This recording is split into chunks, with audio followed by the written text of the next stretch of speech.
दोस्तों नमस्कार, स्वागत है एक बार फिर से आज की बड़ी और ताजा खबरों में। बस आपसे निवेदन है, कृपया वीडियो को लाइक कर दें, चैनल को सब्सक्राइब कर लें और घंटी बटन भी दबा दें। ये पहली बड़ी खबर है। कर्नाटक में विधानसभा चुनाव की वोटिंग खत्म, 68% हुआ मतदान। ये आपको बता दें कि कर्नाटक विधानसभा चुनाव के लिए बुधवार को वोटिंग खत्म हो गई। चुनाव आयोग के मुताबिक कर्नाटक में 68% मतदान हुआ है। कर्नाटक की 224 सीटों के लिए बुधवार को वोट डाले गए। अब सभी उम्मीदवारों की किस्मत ईवीएम में कैद हो गई है। चुनाव में मुख्य मुकाबला बीजेपी और कांग्रेस पार्टी के बीच है। अब वोटों की गिनती 13 मई को होगी। अगली बड़ी खबर, कांग्रेस पार्टी और बीजेपी में किसकी होगी जीत, क्या जेडीएस बनेगी किंग मेकर? एग्जिट पोल में चौंका रहे आंकड़े। ये आपको बता दें कि कर्नाटक में महीनों तक चली चुनावी जोर आजमाइश के बाद बुधवार को वोटर्स ने उम्मीदवारों की किस्मत ईवीएम मशीन में बंद कर दी। अब सबकी निगाहें 13 तारीख पर टिकी हुई हैं, जिस दिन चुनाव परिणाम घोषित किए जाएंगे। इससे पहले एबीपी न्यूज सी वोटर राज्य का एग्जिट पोल लेकर आया है। एबीपी न्यूज सी वोटर के एग्जिट पोल के मुताबिक कर्नाटक में सबसे ज्यादा सीटें कांग्रेस पार्टी को मिल सकती हैं और बीजेपी दूसरे नंबर पर रह सकती है। जेडीएस के एक बार फिर से किंग मेकर बनने की संभावना है। एग्जिट पोल के अनुसार कर्नाटक में कांग्रेस पार्टी को 100 से 112 सीटें मिलती दिख रही हैं, जबकि बीजेपी को 83 से 95 सीटें मिलने का अनुमान है। तो वहीं जेडीएस 21 से 29 सीटें हासिल करती नजर आ रही है। ऐसा माना जा रहा है कि कर्नाटक में किसी भी पार्टी को पूर्ण बहुमत नहीं मिलेगा। जिसको भी जेडीएस समर्थन देगा उसी की सरकार बनेगी। आपका क्या मानना है, इस बार कर्नाटक में किस पार्टी की सरकार बनने जा रही है? अपनी राय हमें वीडियो लाइक कर कमेंट बॉक्स में जरूर दें। अगली बड़ी खबर, कर्नाटक में बीजेपी या फिर कांग्रेस पार्टी किसके सिर पर सजेगा ताजा? रिपब्लिकन टीवी पी मार्क्स का एग्जिट पोल भी आया सामने। ये आपको बता दें कि कर्नाटक विधानसभा चुनाव 2023 की 224 सीटों पर जनता अपना फैसला ईवीएम मशीनों में कैद कर चुकी है। इसके नतीजे 13 मई को आने वाले हैं। इससे पहले कर्नाटक के एग्जिट पोल के नतीजे सामने आए हैं। इससे अनुमान लगाया गया है कि राज्य में कौन सी पार्टी सत्ता में आने वाली है। आपको बता दें कि रिपब्लिकन टीवी पी मार्क्स का एग्जिट पोल भी सामने आ गया है। इसके मुताबिक कर्नाटक की 224 सीटों में से बीजेपी को 85 से 100 सीटें मिलती नजर आ रही हैं। वहीं कांग्रेस पार्टी को 94 से 108 सीटें, तो जेडीएस को 24 से 32 सीटें मिलती नजर आ रही हैं। आपको बता दें कि रिपब्लिकन टीवी पी मार्क्स के एग्जिट पोल के मुताबिक भी किसी भी पार्टी को पूर्ण बहुमत मिलता नजर नहीं आ रहा। अगली बड़ी खबर, कर्नाटक विधानसभा चुनाव के लिए जारी किए गए एग्जिट पोल, राहुल गांधी का आया बड़ा रिएक्शन। ये आपको बता दें कि कर्नाटक विधानसभा चुनाव के लिए बुधवार को मतदान हुआ। वोटिंग खत्म होने के बाद कांग्रेस नेता राहुल गांधी ने मतदाताओं और कांग्रेस कार्यकर्ताओं को धन्यवाद देते हुए ट्वीट किया। उन्होंने लिखा कि मैं बब्बर शेर कांग्रेस कार्यकर्ताओं और नेताओं को एक अच्छे तरीके से चलने वाले गरिमापूर्ण अभियान के लिए धन्यवाद देना चाहता हूं। उन्होंने आगे कहा कि प्रगतिशील भविष्य के लिए बड़ी संख्या में मतदान करने के लिए कर्नाटक के लोगों को धन्यवाद। कर्नाटक की 224 विधानसभा सीटों के लिए मतदान सुबह 7 बजे शुरू हुआ, जो शाम 6 बजे खत्म हो गया। आपको बता दें कि राज्य में 5 बजे तक करीब 65.69% मतदान दर्ज किया गया। मतदान के बाद आए ज्यादातर एग्जिट पोल में कांग्रेस पार्टी के सबसे बड़े दल के तौर पर उभरने का अनुमान लगाया गया है। अगली बड़ी खबर, कर्नाटक चुनाव के लिए सीजीएस के एग्जिट पोल के आंकड़ों ने सबको चौंका दिया। बीजेपी को मिल रहा पूर्ण बहुमत। ये आपको बता दें कि कर्नाटक विधानसभा चुनाव खत्म होने के बाद एग्जिट पोल के आंकड़े आ गए हैं। कई एग्जिट पोल में कांग्रेस पार्टी सबसे बड़ी पार्टी बनती दिख रही है, लेकिन बहुमत नहीं मिल रहा। हालांकि 2 प्रमुख सर्वे में बीजेपी की भी सरकार बनती दिख रही है। न्यूज नेशन के लिए किए गए सीजीएस के सर्वे के मुताबिक बीजेपी को 224 में से 114 सीटें मिल रही हैं, तो वहीं कांग्रेस पार्टी को 86 सीटें मिलेंगी, जेडीएस को 21 सीटें और अन्य को 3 सीटें मिल सकती हैं। आपको बता दें कि वोट प्रतिशत की बात करें तो पोल में कहा गया है कि बीजेपी को 45.34% वोट मिलने का अनुमान है, तो वहीं कांग्रेस पार्टी को 30.89% और जेडीएस को 14.25% वोट मिल सकते हैं। जन की बात ने अपने एग्जिट पोल में कहा कि बीजेपी अपने दम पर सरकार बना सकती है। आपको बता दें कि जन की बात के सर्वे के मुताबिक बीजेपी को 94 से 117 सीटें मिल सकती हैं, कांग्रेस पार्टी को 91 से 106 सीटें, जेडीएस को 14 से 24 सीटें और अन्य को 2 सीटें मिलने का अनुमान जताया गया है। आपको बता दें कि एग्जिट पोल पर मौजूदा मुख्यमंत्री बसवराज बोम्मई ने कहा कि एग्जिट पोल तो एग्जिट पोल होते हैं, ये 100% सच नहीं हो सकते। हमें बहुमत मिलेगा और हम सरकार बनाएंगे। मुझे लगता है कि 13 मई का इंतजार करना चाहिए। वहीं पूर्व मुख्यमंत्री और बीजेपी के वरिष्ठ नेता बीएस येदियुरप्पा ने कहा कि उन्हें 100% विश्वास है कि हमारी सरकार बनेगी। त्रिशंकु स्थिति बनने या गठबंधन की सरकार बनने का कोई सवाल नहीं है, लेकिन राष्ट्रीय नेतृत्व में आखिरी निर्णय लेगा। हमें 115 से 117 सीटें मिलेंगी, तो ऐसे में जेडीएस के साथ जाने का अभी कोई सवाल नहीं होता। तो वहीं कांग्रेस पार्टी के विधायक और नेता प्रियंक खड़गे ने एग्जिट पोल पर कहा कि कांग्रेस पार्टी को सत्ता मिलने जा रही है और इसको लेकर हम पूरे तरीके से बहुमत के पास हैं। मुझे पूरा भरोसा है कि 13 मई को रिजल्ट आने के बाद कांग्रेस पार्टी पूर्ण बहुमत की सरकार बनाएगी।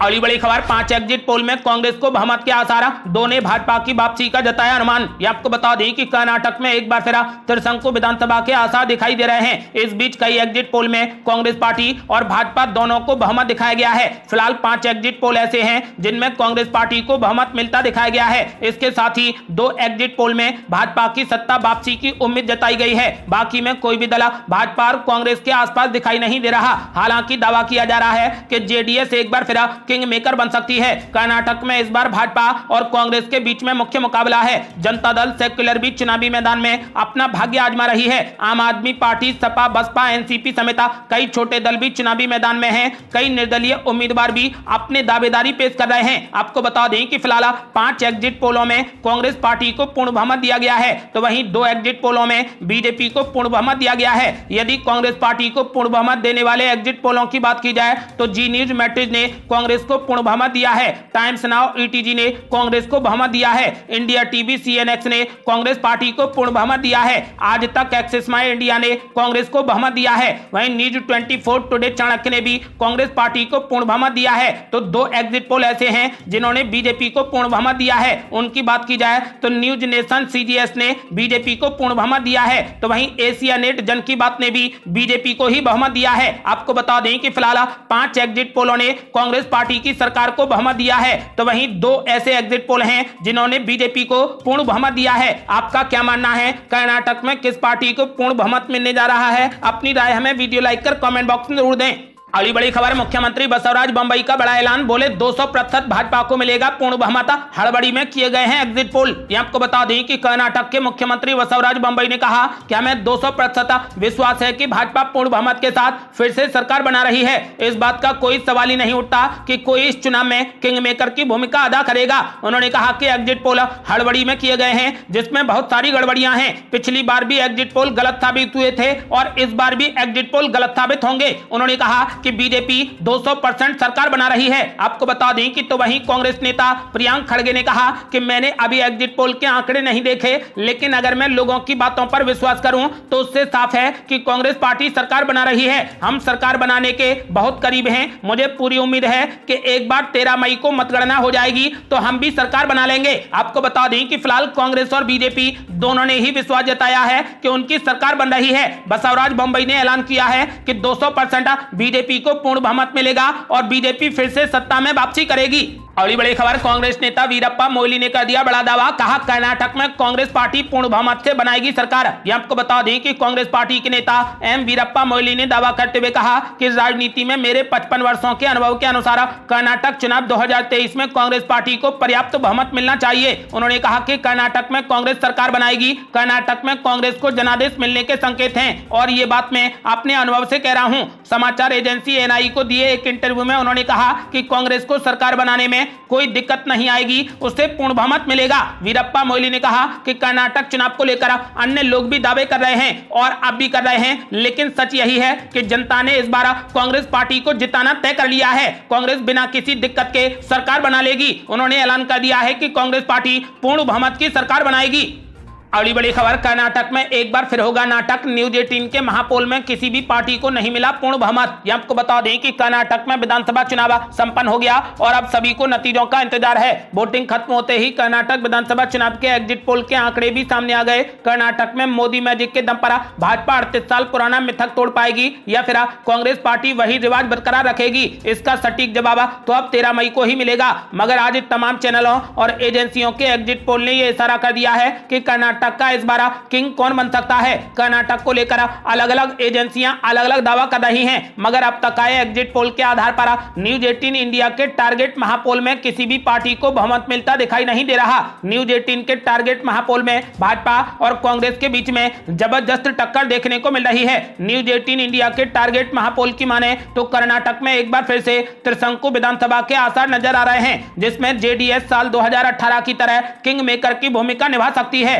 टारगेट महापोल के आंकड़ों के मुताबिक कर्नाटक में भाजपा को 94 सीटें मिल सकती हैं, तो वहीं कांग्रेस पार्टी को 102 सीटें मिलने का अनुमान है। जेडीएस को 25 सीटें मिल सकती हैं, जबकि अन्य को 3 सीटें मिल सकती हैं। हालांकि इस महापोल में भाजपा को कांग्रेस से कम सीटें मिलती दिखाई दे रही हैं। आपको बता दें कि फिलहाल न्यूज 18 इंडिया के टारगेट महापोल के मुताबिक इस बार कर्नाटक में त्रिशंकु विधानसभा के आसान नजर आ रहे हैं, जिसमें जेडीएस साल 2018 की तरह किंग मेकर की भूमिका निभाएगी। अगली बड़ी खबर, ओल्ड मैसूर रीजन की 55 सीटों पर कांग्रेस पार्टी कर रही बीजेपी का सुपड़ा सापा, आंकड़े जानकर खिसक जाएगी जमीन। ये आपको बता दें कि कर्नाटक विधानसभा के लिए मतदान बुधवार को खत्म हो गए। महीनों तक चले चुनावी रण के बाद अब राज्य के रिजल्ट की बारी है, लेकिन कर्नाटक के परिणामों से पहले एबीपी न्यूज सी वोटर एग्जिट पोल लेकर आया है। आधिकारिक परिणाम आने से पहले एग्जिट पोल में कांग्रेस बढ़त बनाए हुए है। एबीपी न्यूज सी वोटर के एग्जिट पोल के अनुसार ओल्ड मैसूर रीजन में बीजेपी का सुपड़ा साफ हो गया है। यहाँ पर कांग्रेस भारी बढ़त बनाए हुए हैं। ओल्ड मैसूर में 55 सीटें आती हैं, जिसमें से कांग्रेस पार्टी को 28 से 32 सीटें, जेडीएस को 19 से 23 और बीजेपी को महज 0 से 4 सीटें मिल रही हैं। यानी ओल्ड मैसूर रीजन में बीजेपी का पूरे तरीके से सुपड़ा साफ हो गया है।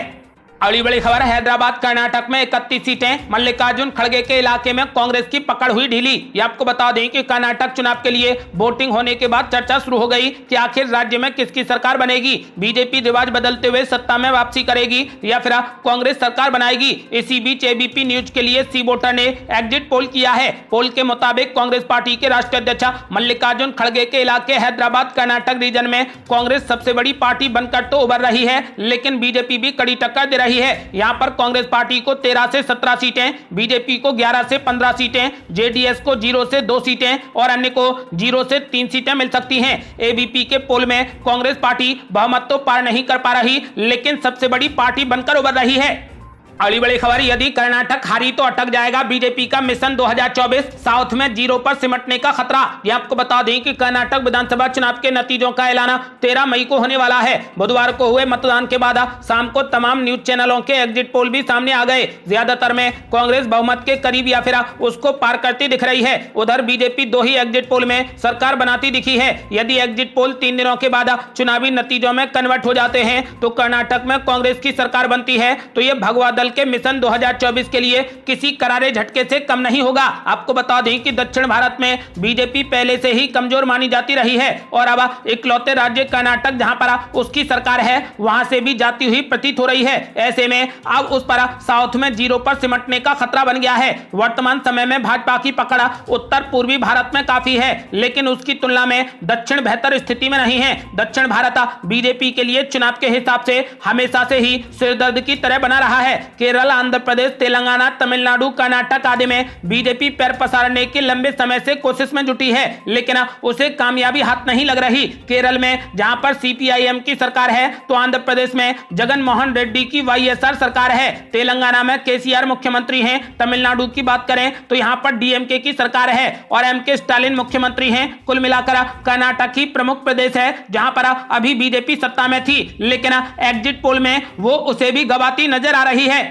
अगली बड़ी खबर, डीके शिव कुमार ने कर दिया बड़ा ऐलान, कहा 146 से ज्यादा सीटें जीतकर पूर्ण बहुमत की सरकार बनाएगी कांग्रेस। ये आपको बता दें कि कर्नाटक कांग्रेस अध्यक्ष डीके शिव कुमार ने कहा कि मैं एग्जिट पोल के आंकड़ों को नहीं मानता, क्योंकि अब सर्वे अलग दिखा रहे हैं। मैं अपने 146 प्लस के आंकड़े पर खड़ा हूं। कर्नाटक की जनता को भी कर्नाटक में परिवर्तन चाहिए जो भ्रष्टाचार से मुक्त हो। उन्होंने कहा कि कर्नाटक में डबल इंजन की सरकार विफल हो चुकी है। कांग्रेस नेता सिद्धरामैया ने कहा कि कांग्रेस पार्टी को पर्याप्त बहुमत मिलेगा। मैं वरुणा निर्वाचन क्षेत्र में आराम से जीतूंगा। कांग्रेस पार्टी बहुमत हासिल करने वाली है। एग्जिट पोल भी बता रहे हैं कि कांग्रेस पावर में आने वाली है। आपको बता दें कि फिलहाल डीके शिव कुमार ने ऐलान कर दिया है कि कांग्रेस पार्टी 146 प्लस सीटों के साथ में पूर्ण बहुमत की सरकार बनाएगी। अगली बड़ी खबर, ब्रजभूषण सिंह को पहलवानों ने दे डाली खुली चुनौती, कहा नार्को टेस्ट करवा लो, जो दोषी होगा उसे फांसी दे देना। ये आपको बता दें कि यौन उत्पीड़न के आरोपों पर घिरे ब्रजभूषण शरण सिंह खुद को निर्दोष होने का दावा लगातार कर रहे हैं। अब प्रदर्शनकारी पहलवानों ने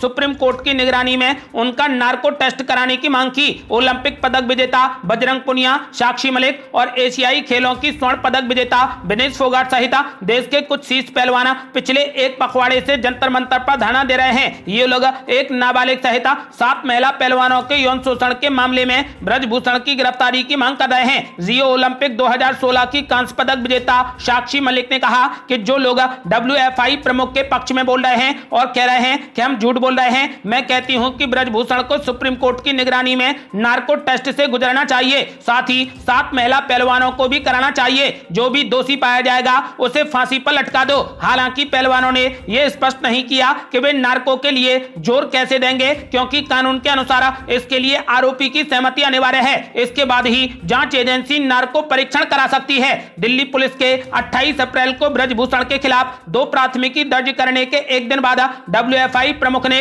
निर्दोष होने का दावा किया था। उन्होंने कहा था कि वो किसी भी तरीके की जांच का सामना करने को तैयार हैं। अगली बड़ी खबर, मुख्यमंत्री अशोक गहलोत के खड़े होने पर लोगों ने लगाए मोदी मोदी के नारे, फिर पीएम मोदी ने दिया ऐसा रिएक्शन। ये आपको बता दें कि पीएम नरेंद्र मोदी राजस्थान के दौरे पर पहुंचे। इसी बीच बुधवार को कुछ ऐसा हुआ कि पीएम मोदी को राजस्थान के मुख्यमंत्री अशोक गहलोत के बचाव के लिए लोगों को शांत कहना पड़ा। राजस्थान के मुख्यमंत्री अशोक गहलोत पीएम नरेंद्र मोदी की मौजूदगी में राजसमंद जिले के नाथद्वारा कस्बे में विभिन्न परियोजनाओं के लोकार्पण समारोह को संबोधित करने के लिए खड़े हुए, लेकिन इस दौरान लोग मोदी मोदी के नारे लगाने लगे। वीडियो में दिख रहा है कि ये देखकर पीएम नरेंद्र मोदी ने हाथ के इशारे से लोगों को बैठने को कहा ताकि अशोक गहलोत अपनी बात रख सकें। उन्होंने मंच पर मौजूदा बीजेपी प्रदेश अध्यक्ष सीपी जोशी से भी लोगों को शांत करवाने को कहा। आपको बता दें कि फिलहाल मुख्यमंत्री अशोक गहलोत ने कहा कि मैं उम्मीद करता हूं कि मोदी जी का जो संदेश है वो हमेशा देश को एक रखे, बांध कर रखे। पक्ष हो या फिर विपक्ष हो,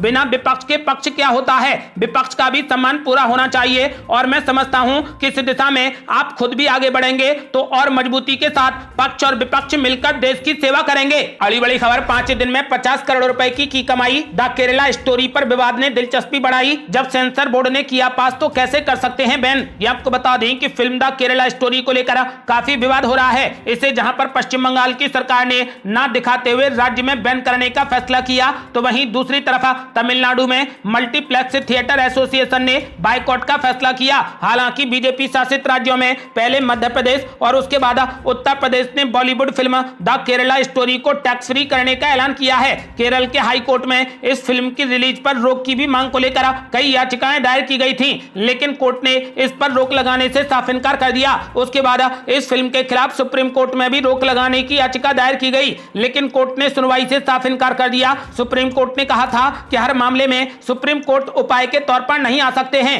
इस मामले में याचिकाकर्ता हाई कोर्ट जा सकते हैं। इसके साथ ही सुप्रीम कोर्ट ने यह टिप्पणी भी की थी कि यहां पर सुपर हाई कोर्ट नहीं बन सकते हैं। दरअसल ऐसा नहीं है कि किसी फिल्म को लेकर विवाद इस तरीके का पहली बार हो रहा है। इससे पहले कश्मीर फाइल्स और कई अन्य फिल्मों को लेकर भी कुछ इसी तरीके का विरोध देखने को मिला था। यह कोई नई बात नहीं है, लेकिन अब यह हो गया है कि यह फिल्म चर्चा में आ गई है। बॉक्स ऑफिस पर इसके कलेक्शन की अगर बात की जाए तो 5 दिन में करीब 50 करोड़ रुपए की कमाई की है। 56 करोड़ रुपए की कमाई हो चुकी है। आसानी से भारत में 150 से लेकर 200 करोड़ तक ये फिल्म कमाई कर सकती है। आपको बता दें कि इसके अलावा फिल्म द केरला स्टोरी पर पश्चिम बंगाल और तमिलनाडु में लगी रोक के खिलाफ फिल्म निर्माता की अर्जी पर सुप्रीम कोर्ट 12 मई को सुनवाई करेगा। ये थी अब तक की बेहद बड़ी खबरें। आपका क्या मानना है, कर्नाटक में किस पार्टी की पूर्ण बहुमत की सरकार बनने जा रही है? अपनी राय हमें वीडियो लाइक कर कमेंट बॉक्स में जरूर दें। ऐसी ही ताजा और न्यू अपडेट जानने के लिए हमारे चैनल को लाल बटन दबाकर सब्सक्राइब करें और घंटी बटन भी दबा दें। जल्दी मिलते हैं बड़ी अपडेट के साथ,